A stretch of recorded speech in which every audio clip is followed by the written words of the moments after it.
Welcome to Blizzard Fire. We hope this video helps fire up your solution. You will start by preparing a minimal environment and taking the first actionable steps. Open VS Code directly in your new project folder and create index. HTML, this gives you a single source of truth. Once done, add a CSS file and a script. JS file so structure is clear. Make sure to install Live Server or run a simple static server with Node so you can preview changes instantly. This speeds iteration and shows why live reload matters for rapid layout and styling adjustments. Next, focus on the middle steps, building structure and adding interactivity.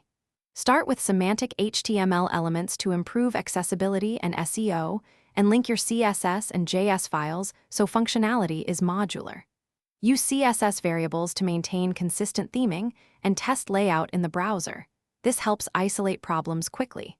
Once done, use Emmet abbreviations and a formatter like Prettier to speed edits. Make sure to save often and inspect elements when styles don't apply. This explains how to finish by preparing and deploying your site, then handle one key troubleshooting tip if things go wrong. Build or minify assets for production and choose a host like GitHub Pages or Netlify. Deploying is often just pushing a branch or dragging a folder. Once live, test across viewports and confirm relative paths work. If problems appear, the most common fix is to open DevTools.